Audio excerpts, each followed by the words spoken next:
Harut व Marut कौन थे, बाबुल का कुआं कहाँ है और हारूत व मारूत का जादू किस तरह का था। ये वो पुरअसरार सवालात हैं जिनके जवाब तो बहुत हैं और लिखने वालों ने भी बहुत कुछ लिखा है, लेकिन उन किस्से कहानियों में हकीकत को तलाश करना गहरे समुंदर से मोतियां निकालने के बराबर है। हारूत व मारूत के मुताल्लिक बुनियादी तौर पर दो तरह की रवायतें मिलती हैं, एक वो जो कुरान व हदीस और ताबईन के अक़वाल में मौजूद है और दूसरी वो जो तौरेत व इंजील और इसराइली रवायतों में आती है, जबकि उन इसराइली रवायतों को बेशतर उलमा और मुवर्रिखीन ने तायद की है। इस वीडियो में हम उन दोनों तरह की रवायतों और वाक़यात को मुकम्मल पेश करेंगे। रिवायतों के मुताबिक हज़रत इदरीस अलैहिस्सलाम के ज़माने में एक मरतबा आसमान और ज़मीन के दरमियान से पर्दों को हटा दिया गया तो फरिश्तों ने ज़मीन में आबाद इंसानों को देखकर ताज्जुब किया और बोले, या रब्बुल आलमीन, हम तो गुनाह के करीब भी नहीं जाते, जबकि ये बनी आदम गुनाहों में इतने मुब्तला हैं। अगर हम उनकी जगह होते तो कभी तेरी नाफरमानी ना करते। अल्लाह ने इरशाद फरमाया, इंसानों को गुस्सा और शहवत दी गई है, अगर ये चीज़ें तुम्हें दी जाए तो तुम भी इसी तरह गुनाह में मुलव्वस हो जाओगे। लेकिन फरिश्तों ने कहा, हम ऐसा हरगिज़ न करेंगे। लिहाजा अल्लाह के हुक्म से फरिश्तों ने अपनी जमात में से दो बेहतरीन और इताअत गुजार फरिश्तों को चुन लिया, जिनका नाम हारूत और मारूत था। अल्लाह ने उन दो फरिश्तों में इंसानी फितरत और शहवत डालकर दुनिया में भेजा। वो शहर बाबुल में दो खूबसूरत इंसान बनकर आए और काजी के काम पर मुकर्रर हो गए, जहाँ वो लोगों के दरमियान फैसले किया करते थे। एक दिन उनके पास एक औरत अपना मुकदमा लेकर आई और कहा कि उसका शौहर उसे बहुत परेशान करता है।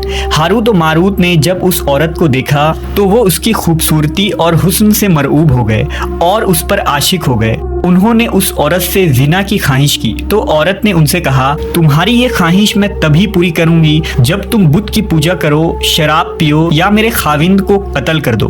हारूत व मारूत ने शराब नोशी को छोटा गुनाह समझकर पी लिया और नशे की मस्ती में दो और कबीरा गुनाह कर बैठे। उस औरत ने उनसे आसमान पर चढ़ने का अमल भी सीख लिया, जिसके जरिया वो आसमान पर जाते थे। जब औरत इस अमल के जरिया आसमान पर गई तो अल्लाह के हुक्म से उसे सितारे की शक्ल में मस्क कर दिया गया। चूंकि उस औरत का नाम ज़ोहरा था, इसलिए वो सैयारा ज़ोहरा कहलाया, जिसे आज वीनस कहते हैं। इस गुनाह की वजह से हारूत व मारूत खुद वो इसमें आज़म भूल गए जिसे पढ़कर वो आसमान पर जाते थे और बतौर सज़ा उन्हें बाबुल के एक कुएं में उल्टा लटका दिया गया, जहां वो ता क़यामत यूं ही कैद रहेंगे। ये एक इसराइली रवायत है जिसे इमाम इब्न कसीर और फ़खरुद्दीन राज़ी जैसे मुफस्सरीन अफसाना और मन घड़त कहानी करार देकर सख्ती से रद्द कर देते हैं। वहीं इमाम सयूती जैसे उलमा इस रिवायत को मुस्तनद मानते हैं। हारूत व मारूत और चाहे बाबुल के सिलसिले में एक और रिवायत कसरत से बयान की जाती है, जिसके मुताबिक एक ज़माना ऐसा था जब शहर बाबुल रुए ज़मीन पर तहजीब व तमद्दुन का मरकज़ था। यहाँ के लोग बातिल खुदा की परस्तिश किया करते थे। ये लोग अपनी किस्मत उनसे वाबस्ता समझते थे, इसलिए इल्म नजूम और इल्म फल्कियात में बड़े माहिर थे। उनके बुतकदों में सितारों की पूजा की जाती थी। ये लोग जादू, तंत्र मंत्र, सिफली को बहुत अहमियत देते और इस इल्म के जरिया मुआशरे में खूब फसाद फैलाते थे। ये लोग तिलिस्म, जादू, तंत्र मंत्र में बहुत आगे बढ़ गए। उनमें बड़े बड़े जादूगर मौजूद थे।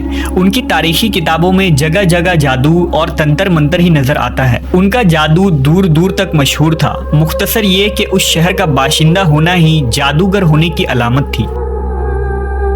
जब हज़रत सुलेमान अलैहिस्सलाम की हुकूमत आई तो आपने उन लोगों को इस शिरकिया अमल से रोका और उनकी सहर और जादू की किताबों को एक जगह जमा करके अपनी अजीम कुर्सी के नीचे दफन कर दिया, ताकि इस फितना अंगेज इल्म का जड़ से खात्मा हो जाए। जब सुलेमान अलैहिस्सलाम की वफ़ात हुई तो शैतान ने उन किताबों को दोबारा खोद कर निकाला और लोगों से कहा कि सुलेमान पैगम्बर नहीं था, बल्कि उन किताबों के ज़रिया हुकूमत किया करता था। लिहाजा हवा में उड़ना, जिन्नात पर काबू और सुलेमान अलैहिस्सलाम के गैर मामूली मुआजिज़ात दरअसल जादू और सिफली का अमल था। बनी इसराइल ने उसकी पैरवी की और उन किताबों को पढ़ना शुरू कर दिया। लिहाजा दोबारा ये शर अंगेज इल्म इस कौम में सुरायत कर गई। अल्लाह ने सुलेमान अलैहिस्सलाम पर लगाए गए इल्ज़ाम और तुहमत की नफ़ी करते हुए सूरह बकरा में फरमाया है, اور انہوں نے اس چیز کی پیروی کی جو شیطان سلیمان کی بادشاہت کے وقت پڑھتے تھے، اور سلیمان نے کفر نہیں کیا تھا لیکن شیطانوں نے ہی کفر کیا۔ لوگوں کو جادو سکھاتے تھے اور اس چیز کی بھی جو شہر بابل میں ہاروت و ماروت 2 فرشتوں پر اتارا گیا تھا، اور وہ کسی کو نہ سکھاتے تھے جب تک یہ نہ کہہ دیتے کہ ہم تو صرف آزمائش کے لیے ہیں، تو کافر نہ بن۔ لہذا جب یہ سحر کا علم بابل میں عام ہو گیا اور لوگوں کی تکلیف اور پریشانی کا باعث بن گیا، تو اللہ نے 2 فرشتوں کو انسانی صورت میں مامور کیا کہ وہ جادو کے عوامل اور اسے باطل کرنے کا طریقہ لوگوں کو سکھائیں تاکہ وہ جادوگروں کے فساد اور شر سے محفوظ رہ سکے۔ لیکن یہ تعلیمات غلط مقصد کے لیے بھی استعمال ہو سکتی تھی۔ حالانکہ وہ فرشتے لوگوں کو تنبیہ کرتے تھے اور ان کے لیے صراحتاً کہتے تھے کہ یہ تمہارے لیے ایک طرح کی آزمائش ہے، لیکن پھر بھی وہ لوگ ایسے کاموں میں پڑ گئے جو انسانوں کے لیے ضرر اور نقصان کا باعث تھا۔ بعض عربی داستانوں میں اس کنویں کا ذکر بھی ملتا ہے جہاں کئی لوگ پہنچے اور ہاروت و ماروت سے ملاقات کر کے جادو کا علم بھی سیکھا، جبکہ بعض مورخین کا کہنا ہے کہ عراق کے شہر حلہ کے قریب ایک کھنڈر میں موجود قدیم کنواں ہے جہاں سے بابل کی سرحد شروع ہوتی تھی۔ یہ اس کنویں کو ہی چاہے بابل قرار دیتے ہیں۔ بہرحال اس واقعے سے یہ سبق ملتا ہے کہ سفلی اور جادو ایک شرکیہ عمل ہے، مگر یہ کہ اس کا استعمال فساد اور شر پسندی کے خاتمے کے لیے کیا جائے۔